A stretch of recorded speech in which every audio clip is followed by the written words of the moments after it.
CBS News Chief White House Correspondent Major Garrett joins me now from the White House. So, Major, we now have President Trump and British Prime Minister Theresa May openly criticizing one another. And then, of course, there's the Mayor of London, Sadiq Khan. He has repeatedly called for the UK to withdraw its invitation to the president for a state visit. I think this morning he tweeted that any official visit at all from the President Trump to Britain would not be welcome. Can you put this in context for us? This is not the first time that the president has tweeted about something that is sensitive to Britain and received backlash. Right, but this is more than sensitive. This goes to the heart of Britain's own identity about itself and its own politics. Britain First is a fringe party within British politics. It has elected not one member to any significant political post anywhere in Great Britain. And it has been sanctioned by the British Electoral Commission because of its racist tendencies and accusations. So it is as far out on the British fringe politically as can be found. And just this morning, while in Amman, Jordan, the British Prime Minister Theresa May gave full voice to her criticism of the president's retweets of this group, calling it not just on the fringe, but bigoted and unrepresentative of any core British values, and that the president was decidedly wrong to retweet and give visibility to this fringe political party. And the British Prime Minister was asked if any of her cabinet ministers had retweeted that, would she fire them? She said she was absolutely confident no one in her cabinet would even think about retweeting anything that came from Britain First. So this is a significant issue in Britain. It was a topic of conversation within Parliament today and is obviously a topic of conversation for the British Prime Minister as she travels representing Great Britain in Amman, Jordan. And it comes at a time when the president is not only trying to get his tax reform and tax cuts through the United States Senate, but deal with an assemblage of a global coalition to confront North Korea. Certainly Great Britain is a part of that, agrees with the United States, wants to be helpful. But any disagreements, even with a close ally, complicate all of those larger issues dealing with nations like Russia and China that are not yet as fully on board confronting North Korea as this administration would like. So it falls decidedly into the unprecedented category and the not helpful category. What about the implications here at home? Certainly we've seen that, inflammatory tweets or highly critical tweets have not really affected those who support the president and his agenda. They still support him. But what about other Republicans within the party? You mentioned that they're trying to get this tax reform thing hammered out. They did not seem to offer any pushback yesterday when these tweets came out. But is there any impact here at home?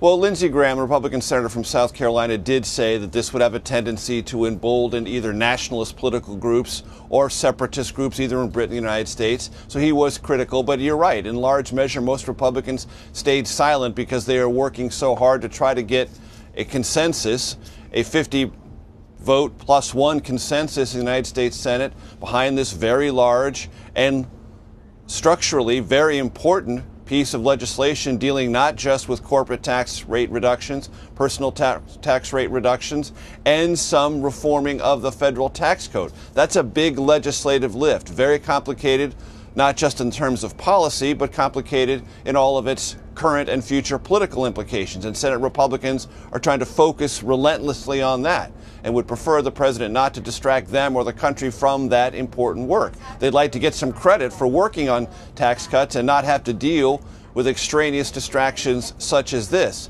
And I really do think it's important to put this in a different conversation, a different context.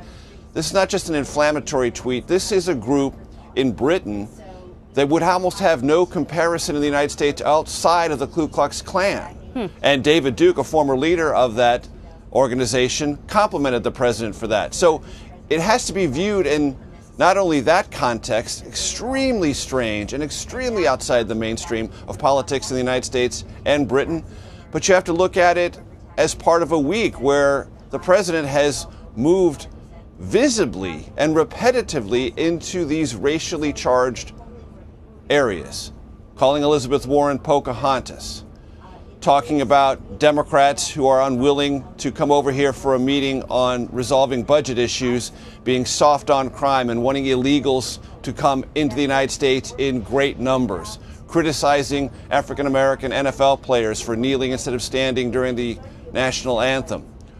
If you take all of those statements made within the last 3 or 4 days, you look at a sort of a racial stew that the president, for whatever his own political reasons are, keeps wanting to stir and stir aggressively. And that is part of the context of this conversation. Yeah, all really good points. Well, speaking of the president tweeting, he was tweeting again this morning about North Korea. I'm going to read it to you. The Chinese envoy who just returned from North Korea seems to have had no impact on Little Rocket Man. Hard to believe his people and the military put up with living in such horrible conditions. Russia and China condemn the launch. So we're back to Little Rocket Man versus his initial reaction after the last missile launch, which was, we'll handle it. But can we talk a little bit about this tweet? The Chinese envoy, what were they expected to do?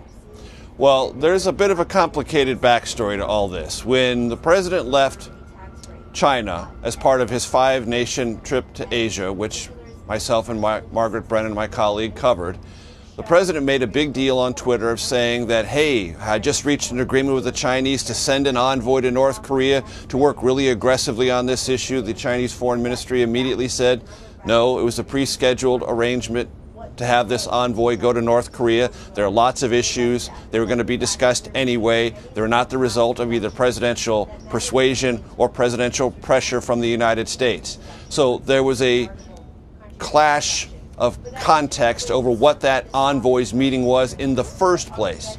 Now that that envoy has returned, the president is disappointed that more things haven't been done visibly to punish North Korea. The president said yesterday on Twitter that he had just gotten off the phone with Xi Jinping, the Chinese leader, and said new major sanctions are coming.